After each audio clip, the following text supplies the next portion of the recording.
함께 나눌 하나님의 말씀은 사무엘상 3장 10절입니다. 여호와께서 임하여 서서 전과 같이 사무엘아 사무엘아 부르시는지라. 사무엘이 이르되 말씀하옵소서. 주의 종이 듣겠나이다 하니. 아멘. 교회를 다니다 보면은 하나님을 인격적으로 만나야 한다, 이런 이야기들을 많이 듣습니다. 오늘은 사무엘의 어린 시절 이야기를 함께 묵상할 것인데, 그의 이야기를 통해서 하나님을 인격적으로 만난다는 것이 어떤 의미인지를 같이 살펴보도록 하겠습니다. 사무엘은 지난주에 설교했던 바로 그 한나의 아들이긴 하지만 한나의 품에서 큰 것이 아니라 이제 그녀가 서원할 때 드렸던 그러한 기도에 따라서 어린 시절부터 엘리라는 그 제사장 가문에 가서 자라게 되었습니다. 아마도 레위인으로 봉사하는 그러한 역할을 감당했을 겁니다.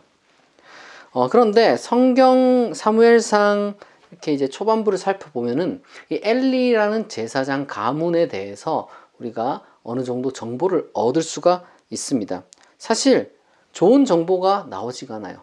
엘리 제사장 자신도 마찬가지고, 그리고 이제 그의 뒤를 이을 그의 두 아들 홈니와 비느하스라는 그 제사장들은 굉장히 무능하고 그리고 또한 타락한 면모를 보여줍니다. 특별히 이제 엘리 자체가 가장 무능하고 문제가 많은 인물로 성경은 그리고 있는데, 그래서 약간 좀 그러한 부분을 지적하기 위해서 외모 묘사를 합니다. 늙었고 눈이 잘 안 보이고, 그리고 몸이 뚱뚱하고 비대하고, 이런 식으로 이야기를 해요. 그런데 수천 년 전 글을 오늘날 우리의 감성으로 이해를 하면은 이게 좀 오해의 여지가 있습니다. 왜냐하면 수천 년 전에 글을 쓰던 그러한 작가들은 오늘날의 그 문학 작가들처럼 인물 묘사를 하는 데 있어서 이제 복잡하게 인물 묘사를 하지도 않고, 그리고 심리 묘사라든지 이런 것에 거의 관심이 없었어요. 굉장히 직관적으로 글을 쓰는 그러한 스타일이 이제 고대의 그 어떻게 보면 이제 글의 기술이라면 기술이랄까, 그런 분위기가 있었습니다. 그래서 이제 오늘날 우리가 어떤 그 문학 작품에서 볼 수 있는 소설이라든지 거기서 볼 수 있는 어떤 외모 지적이나 묘사와 성경이 말하는 어떤 그 외모에 대한 묘사는 좀 다르게 우리가 읽을 필요가 있어요. 그러니까 실질적으로 그의 어떤 그 무능함, 나태함을 이제 직관적으로 나타내기 위해서 그런 식으로 표현을 했다. 우리가 이제 그걸 알 필요가 있어요. 단순히 나이가 많고 눈이 나쁘고 아니면 좀 뚱뚱하고 그러면은 문제 있는 사람이다, 이런 식으로 우리가 오해를 하면 안 됩니다. 어쨌거나 엘리는 사사였어요. 그의 이제 무능함은 그 사사임에도 불구하고 전쟁에서 패배하는 모습을 보여줍니다. 특별히 이제 블레셋과의 전쟁 가운데서 이스라엘의 그 군대 내지는 이스라엘 사람 수천 명 잃기도 하고, 심지어 그 모세 시대로부터 전해 내려오는 가장 중요한 성물인 이제 언약궤도 빼앗겨 버립니다. 게다가 이제 그 아들 교육도 제대로 안 됐어요. 그 아들들은 제사를 빌미로 해가지고 이스라엘 사람들을 막 착취하고 막 그랬습니다. 이제 성경은 그 아들들, 그 홈리와 비느하스가 그렇게 이제 잘한 것에 대해서 엘리 탓을 해요. 성경이 무엇을 하냐면은 내가 내 처소에서 명령한 내 재물과 예물을 밟으며 네 아들들을 나보다 더 중히 여겨 내 백성 이스라엘이 드리는 가장 좋은 것으로 너희들을 살찌게 하느냐. 그러니까 하나님의 사람이 갑자기 어디선가, 우리가 누군지 정확하게 모릅니다만은 예언자 같은 존재겠죠. 그런 사람이 나타나서 막 정죄를 하는데, 네가 네 아들들을 더 사랑해가지고, 그러니까 제사장 직분을 이용해가지고 자기 자신 그리고 이제 자기 아들들 막 이렇게 챙겼다는 거예요. 제사장이 해야 되는 역할이 이스라엘의 어떤 그 종교적인 그러한 가장 중요한 부분들을 돌봐야 되는데, 그런 거는 하나도 신경 쓰지 않고 그저 자기 자식들을 배부르고 그 다음에 어떤 권력을 어떻게 하면 잘 이양시킬까, 이런 것만 생각하는 사람이었다는 거죠. 그리고 그러한 하나님의 사람의 어떤 정죄에 이어서 사무엘상 하 전체를 어떻게 보면 꿰뚫는 신학적 메시지가 몇 가지가 있는데, 그중 하나가 여기에 등장합니다. 무엇이라고 말하냐면, 나를 존중히 여기는 자를 내가 존중히 여기고 나를 멸시하는 자를 내가 경멸하리라. 굉장히 강력한 말씀이죠. 실질적으로 이스라엘 역사 가운데서 이러한 어떤 그 메시지가 전체를 관통하는 중요한 신학 중에 하나라는 것을 우리가 성경을 읽으면 알 수가 있습니다. 그런데 중요한 것은 그거예요. 사무엘이 이런 집안에 들어갔다는 거죠. 도대체 여기서 뭘 배울 수 있을까? 도대체 이런 제사장 가문에서, 이러한 교회에서 뭘 배울 수 있을까? 이런 생각이 좀 들긴 합니다. 그러나 사실 이 하나님이 선택한 사람은 좋은 환경에서만 자라는 사람이 아니에요. 하나님이 선택한 사람은 어떤 환경에서도 그 환경의 악함에 물들지 않고 그 가운데서 타산지석하고 온고지신하여서 정말로 놀라운 어떤 그 모습으로 거듭나고 또한 극복해내는 그러한 사람이라는 것을 우리는 뭐 역사를 통해서건 아니면 우리 주변 인물이나 경험을 통해서건 많이 볼 수가 있습니다. 그러니까 어떤 환경 탓을 하는 것은 어떻게 보면은 조금 우리가 지양하고, 그러한 환경 가운데서도 하나님이 선택하면 그런 환경들을 다 극복하고 그런 환경이 악한 영향에 물들지 않고 새로운 사람이 될 수 있다는 것을 우리가 희망을 가져야 됩니다. 우리 예수님도 그러잖아요. 나사렛에서 무슨 선한 것이 나겠냐 이런 소리를 들었지만, 그러나 우리가 예수님을 통해서 알 수 있는 것처럼 하나님이 선택한 사람은 환경에 지배받지 않습니다. 환경을 뛰어넘는다는 것을 여러분들이 기억할 필요가 있어요. 사무엘의 소명 내러티브를 그러면 좀 집중적으로 살펴볼 것인데, 이 사무엘상 이 3장에 보면은 이제 정말로 너무 신비로운 방식으로 사무엘이 하나님과 만나는, 하나님과 인격적으로 처음 마주하는 그러한 장면이 그려집니다. 내용은 이렇습니다. 밤중에 사무엘이 아마 뭐 어렸던 것 같아요. 몇 살인지 정확하게 우리가 알 수 없지만 사무엘이 어느 정도 그래도 이제 자라서 이제 뭐랄까 한 10대쯤 됐겠죠. 그때 사무엘이 자고 있는데 누가 자기 이름을 부르는 소리를 듣습니다. 사무엘아, 사무엘아. 그래서 자기 이름을 부를 만한 사람이 한밤중에 뭐 엘리 말고 더 있었겠어요. 그래서 엘리에게로 쪼로로 달려갑니다. 왜 불렀느냐? 왔다. 그러니까 엘리는 또 한밤중에 부른 적이 없는데 내가 부르지 않았는데 너가 착각한 것 같다. 얼른 가서 자라. 이렇게 돌려보냅니다. 그래서 사무엘이 또 누워 자려고 하는데 또 한 번, 두 번이나 이런 자기 이름 부른 소리가 들리는 거예요. 사무엘아, 사무엘아. 이번엔 확실하게 들었다고 생각했겠죠. 또 엘리에게로 갔어요. 엘리는 근데 귀찮은 거예요. 도대체 이게 무슨, 얘가 왜 일어나 한밤중에, 빨리 가서 자라고. 돌려보냈습니다. 그런데 이게 3번 반복된 거예요. 사무엘아, 사무엘아. 사무엘도 환장하겠죠. 잘라고 누웠는데 불러서 갔더니만 아니라 그러고. 근데 뭐 부를 사람이 없으니까 또 간 거야. 엘리에게로 또 가가지고 왜 불렀습니까? 이렇게. 우리 같았으면은 왜 불렀냐 짜증을 냈겠지만 뭐 그 당시 때는 못 그랬겠죠. 이제 엘리가 근데 그제서야 뭔가 딱 촉이 온 거예요. 하나님이 부르신 건가? 그래도 나름 이제 제사장이라고 그런 어떤 종교적인 감수성이 깨어 있었던 거죠. 그래서 만약에 또 네가 네 이름을 부르는 소리를 듣는다면 그때는 뭐라고 대답하냐? 여호와여 말씀하옵소서, 주의 종이 듣겠나이다. 이렇게 이제 대답하라고 가르쳐줘요. 그래서 사무엘이 다시 갑니다. 네 번째 이제 들려요. 사무엘아, 사무엘아. 이렇게 딱 들리니까 이제 그래도 사무엘이 배운 게 있죠. 그래서 사무엘은 엘리가 시킨 대로 대답을 했습니다. 여호와여 말씀하옵소서, 주의 종이 듣겠나이다. 그러자 하나님의 사람이 엘리에게 경고했던 그런 유사한 내용을 이제 사무엘이 그 한밤중에 듣습니다. 엘리의 집안은 이제 죄로 인해서, 그리고 자기 자신들도 다 인정할 거라고, 그런 자기 자신들도 다 인정할 죄로 인해서 더 이상 제사장 직분을 감당하지 못하게 될 것이다. 그런 내용을 듣습니다. 이게 의미가 뭐겠어요? 그 당시 때 제사장의 어떤 그 업무를 다 도맡아 하고 있는 사람 중에 한 사람이 바로 사무엘 자기 자신이었는데, 엘리 제사장 집안 전체가 그렇게 된다고 하니 다음 제사장은 누가 된다는 얘기예요? 사무엘 자신이 된다는 그런 이야기죠. 그러니까 사무엘은 그 가운데서 자기 자신의 어떤 그 삶의 어떤 근본적인 방향을 그 순간 들었던 겁니다. 그리고 실제로 이후부터 사무엘은 사무엘상하, 특별히 사무엘상에서 나타나듯 우리가 거기서 볼 수 있는 것처럼 훗날 전체 이스라엘의 지도자가 되고, 그리고 무엇보다도 세습하지 않은 초대 왕들, 솔로몬은 어쨌든 세습이니까 세습하지 않은 초대 왕들이 이제 사울과 다윗을 세우는 그런 일을 해내는, 어떻게 보면 이제 모세, 여호수아, 그보다 더 큰 어떤 거대한 이스라엘의 역사의 한 일을 담당하는 그러한 인물이 되었습니다. 이것이 이제 사무엘상에 나타나는 사무엘의 소명 내러티브인데요. 이 사무엘의 소명 내러티브를 통해서 하나님을 인격적으로 만난다는 말의 그 두 가지 측면을 살펴보도록 하겠습니다. 첫째로, 하나님을 인격적으로 만난다는 것은 결국에는 내적 체험에 대한 종교적 해석이에요. 어떤 외적으로만 나타나는 게 아니에요.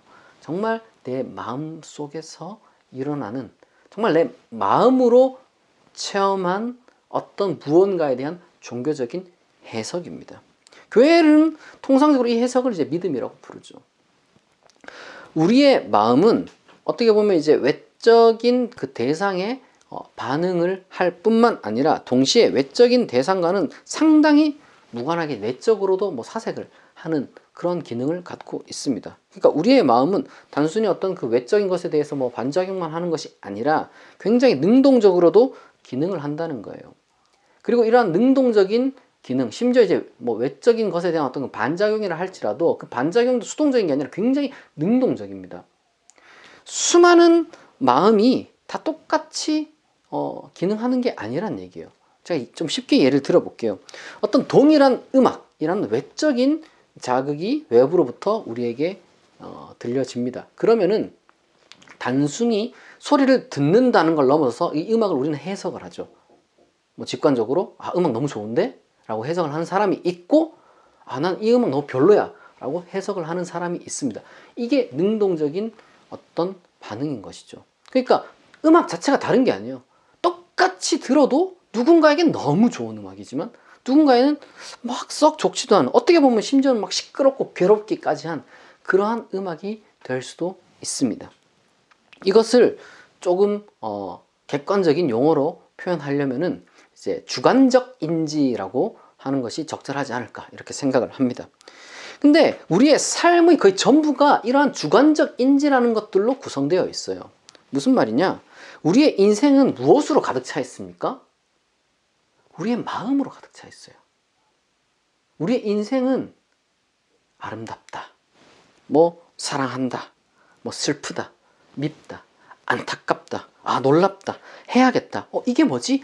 이거다, 뭐 이런 것들로 이제 구성되어 있다는 이야기예요. 그리고 이러한 수많은 주관적 인지 가운데 종교에 열린 사람은 하나님 이라는 그러한 주관적 인지도 가질 수 있다는 얘기예요. 자기 자신에게서 일어나는 반응을 이제 스스로 이제 해석을 하는 것, 그리고 이제 뭐 다양하게 해석할 수 있는 것, 이것은 우리 개인의 권리이자 오로지 우리 개인의 소관입니다.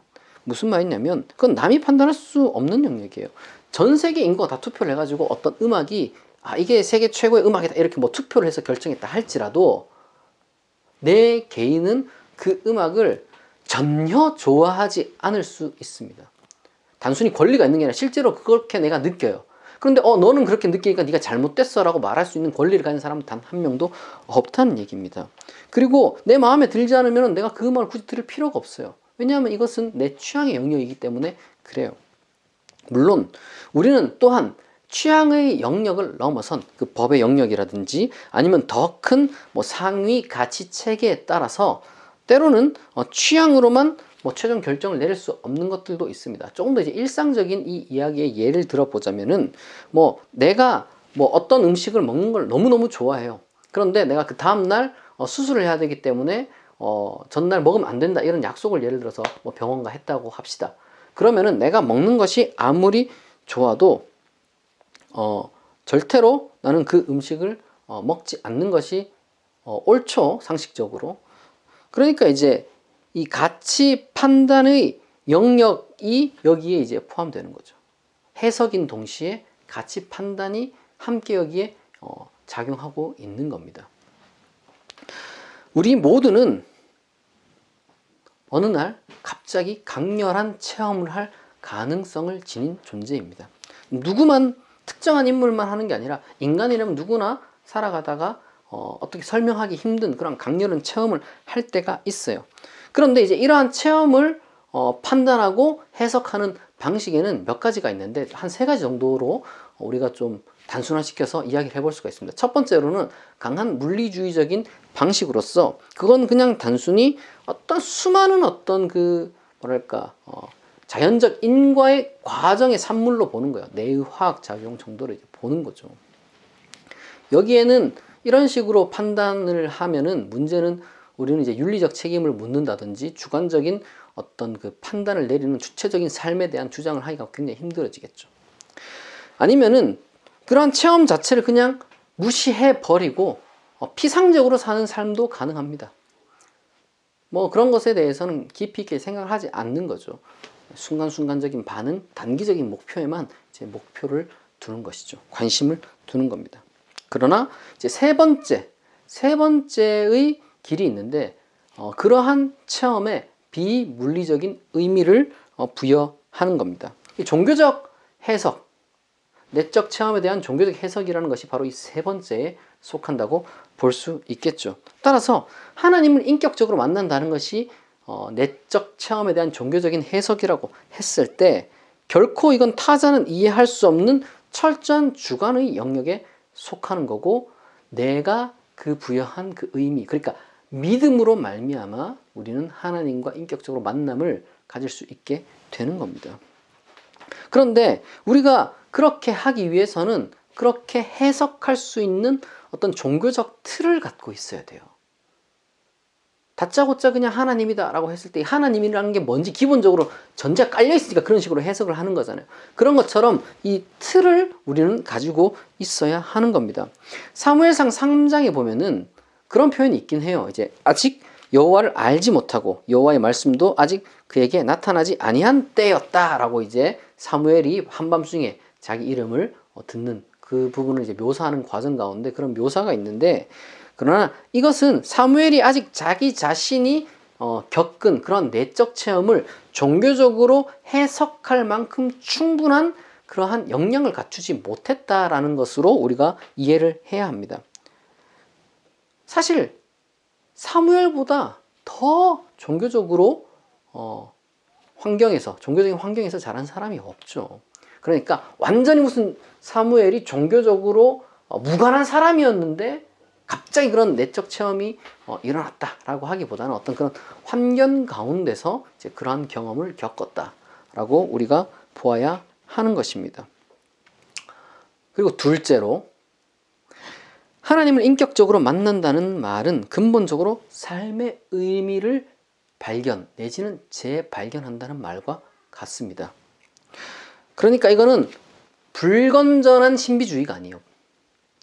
이 불건전한 신비주의라는 말이 사실 뭐 좀 여러모로 해석될 수도 있고 단순히 신비주의 이렇게만 콕 찍으면은 또 너무 많은 그 오해의 여지를 낳기 때문에 제가 이제 불건전한 신비주의라고 조금 이제 조심스럽게 말을 표현하는데 이것이 이제 뭐냐면 제가 지금 의도하고자 하는 게 뭐냐면은 비물리적인 실체와 직접적으로 소통한다.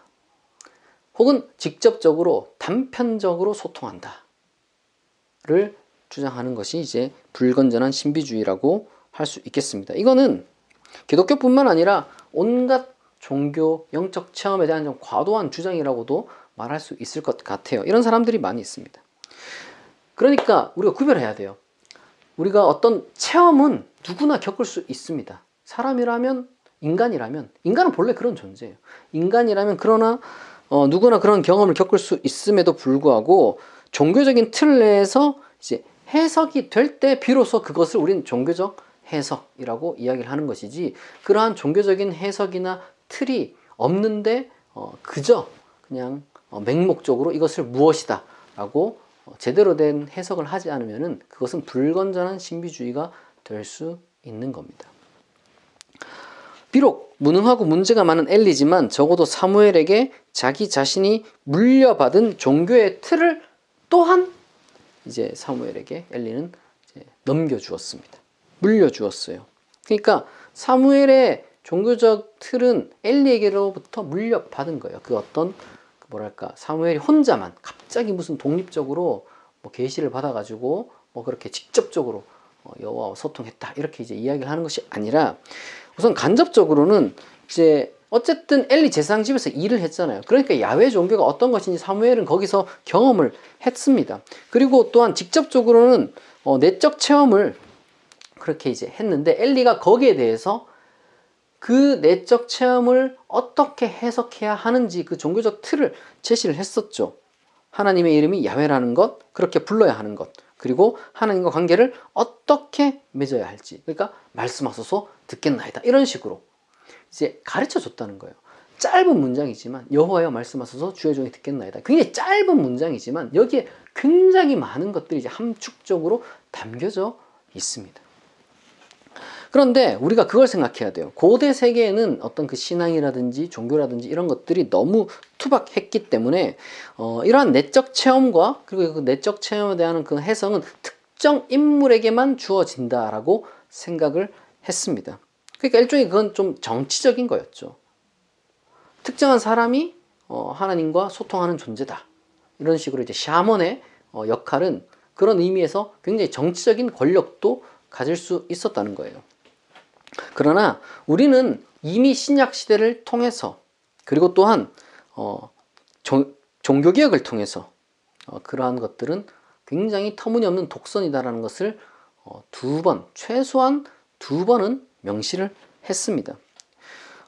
저는 종교개혁자들의 그리고 또한 내적 체험에 대한 그 해석 원리 그것은 굉장히 유효하고 건강하다고 저는 생각을 합니다. 그러니까 모든 내적 체험에 대한 종교적 해석 혹은 하나님과의 인격적인 만남이라는 것은 믿음의 회심으로부터 시작을 하고 그리고 그 관계는 불건전한 신비주의가 아니라 바로 그러한 믿음의 회심을 가능하게 한 종교적 틀을 제공하는 말씀, 즉 성경과 더불어 가능하다는 거예요. 좀 복잡하지만 쉽게 말해서 제대로 믿음을 가진 사람이 말씀을 통해서 하나님과 인격적인 교제가 가능하다는 얘기예요. 수많은 어떤 그 체험에 대한 종교적 해석의 틀 중에서 우리가 고백하는 하나님, 다름 아닌 우리가 고백하는 그 하나님에 대한 수많은 신뢰들과 기초를 제공하는 것이 성경이기 때문에 우리는 특별히 말씀을 붙드는 말씀과 더불어서 하나님과 인격적인 교제를 나눌 수 있다라고 주장하는 종교개혁자들의 그런 원리를 우리는 붙드는 겁니다. 게다가 당장 기독교의 성경만 그냥 객관적으로 놓고 보더라도 제 개인적인 판단이지만 적어도 저는 어느 경전이나 책이나 그 세상의 그 어떤 지혜에 결코 뒤떨어진다고 보지 않아요. 많은 사람들은 성경책이 21세기에는 쓸모가 없다 뭐 이런 식으로 이야기를 하고 아니면 뒤떨어진다라고 이야기를 하는 사람도 많이 있지만은 저는 전혀 그렇게 생각하지 않습니다. 이 모든 것을 이제 요약해서 이제 알브레이트 리치라는 신학자는 무엇이라고 요약하느냐? 말씀 중심의 하나님과 인격적 교제를 이렇게 요약을 합니다. 율법이나 복음과 같은 하나님의 말씀의 수단을 사용하지 않고 또한 그리스도 안에 나타난 하나님의 인격적 계시에 대한 정확한 기억 없이는 기독교인과 하나님 간의 인격적 교제란 없다. 왜냐하면 우리가 고백하는 하나님이 예수가 우리에게 알려주는 하나님이기 때문에 우리는 그러한 종교적 해석의 틀 안에서 우리의 내적 체험을 하나님과의 관계로서 승화시켜 나갈 수 있는 거예요. 물론 이 방식이 전부 다는 아닙니다. 수많은 종교가 있고 무슨 영적인 어떤 그런 영성 훈련 방식이 있습니다.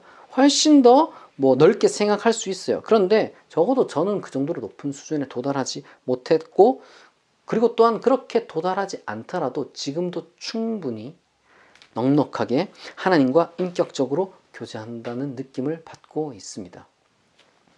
하나님은 저한테 성경을 통해서 지금도 말씀하신다고 저는 믿고 있기에 말씀을 통해서 힘도 얻고 위로를 얻어요. 그리고 하나님이 제 그 어떤 마음을 다 알고 계시고 제 가까이 계신다고 제가 믿고 있기 때문에 제가 기도를 통해서 제 마음을 하나님께 털어놓습니다. 그럼 하나님이 듣는다는 거죠. 저는 그렇게 믿거든요. 하나님이 내 기도를 듣고 있다. 그리고 나서 우리가 이제 살아가면서, 특별히 이제 제가 살아가면서 정말 가면 갈수록 느끼는 게, 하나님이 나를 인도하시는구나. 내 기도를 들어주고 계시는구나. 이걸 저는 느끼게 돼요. 정말 확신하고 있습니다. 그게 인격적인 교제죠. 말씀하시고 나도 말을 하고, 그리고 그 대화대로 삶이 인도되고, 이것만으로도 저는 충분하거든요. 다시 강조하자면, 그러나 이것이 가능한 이유는 아까 이야기했던 대로 믿음으로 회심을 했기 때문입니다. 근데 이것을 우리가 단순히 무슨 온갖 죄를 다 뉘우친다거나 뭐 그런 식으로 어떤 칭의만으로 생각한다거나, 아니면은 소명이라고 해가지고 어떤 내가 이 세상에서 무엇을 하고 살아야 한다는 그러한 무언가 이제 미션을 받는 것으로, 그런 식으로만 우리가 단편적으로 이해를 하면 안 돼요.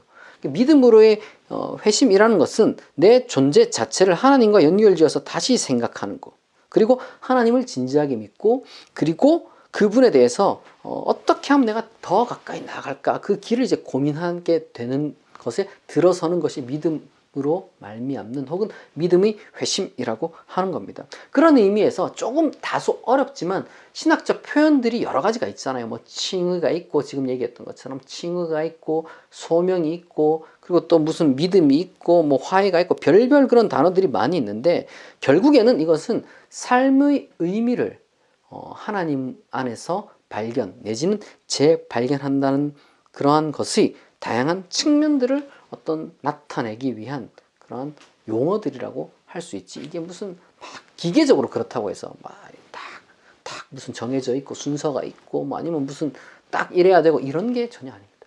중요한 것은 내 삶의 존재의 근본적인 그 의미를 하나님 안에서 재발견하는 것. 이게 바로 하나님과의 인격적인 만남이라는 거예요. 그리고 그 가운데서 앞서 말씀드렸던 그 종교적인 틀 가운데서 꾸준히 그러한 교제를 이어가는 것. 하나님이 말씀하시고 내가 하나님께 아뢰고, 그리고 우리의 삶이 하나님 안에서 그 대화에 따라서 인도되는 것.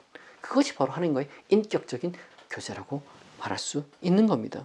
그런데 그에 비해서 우리는 그러한 아름답고 정말 훌륭한 그런 믿음의 삶이 이렇게 분명하게 주어져 있음에도 불구하고, 그런 것보다는 불건전한 신비주의에 자꾸 빠지려는 경향이 있어요. 자꾸 단순히 뭔가 정체를 알 수 없는 것과 단편적인 소통을 막 이렇게 막 하려고 그런 거에 그칩니다. 그게 글쎄요, 저는 이제 신비주의 중에서도 그런 불건전한 신비주의에 대해서 어떻게 많은 판단을 하진 못하겠습니다만은, 중요한 것은 제가 여러분께 제안하는 거예요. 우리가 집중해야 할 하나님과의 인격적인 교제는 굳이 그런 식의 단편적인 소통에 집착할 필요가 전혀 없다는 거예요. 오히려 거기서는 우리는 자유를 누릴 수가 있습니다. 우리 스스로 판단하고 우리 스스로 주체적으로 살아갈 수가 있어요. 오히려 더 깊이 있는, 더 거대한 차원의 우리가 하나님과의 어떤 그 인격적인 교제를 우리가 이제 누릴 수 있다는 겁니다. 사무엘은 하나님과 인격적으로 만남으로써 그렇게 자기 자신의 삶을 발견하고, 그리고 그렇게 살아갔습니다. 여러분, 이제 하나님과의 인격적인 만남이라는 것이 어떻게 보면은 제가 굳이 다른 표현을 찾을 필요가 없을 정도로 시적이면서도 종교적이면서도 아름다우면서도 정말 좋은 표현이에요. 굳이 저는 이걸 다른 걸 어떻게 대체할 표현을 찾을 필요가 없다고 생각합니다.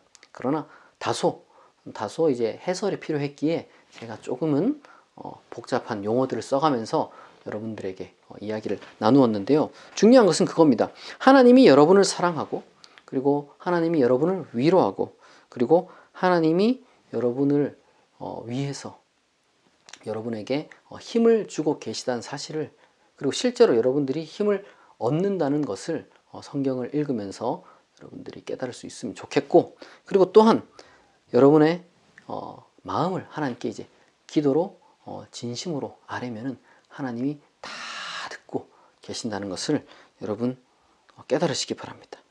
그리고 또한 여러분의 삶 속에서 하나님이 듣고 이제 여러분의 삶을 인도하고 그런 하나님과의 대화 가운데, 하나님과의 그런 교제 가운데 여러분들의 삶이 인도되고 있다는 것을 여러분들이 느끼고, 그리고 또한 실제로 그러한 어떤 삶을 충분히 경험하고 또한 누리며 살아갈 수 있는, 그야말로 하나님과의 인격적인 교제를 누리며 살아갈 수 있는 여러분이 되기를 진심으로 축복합니다.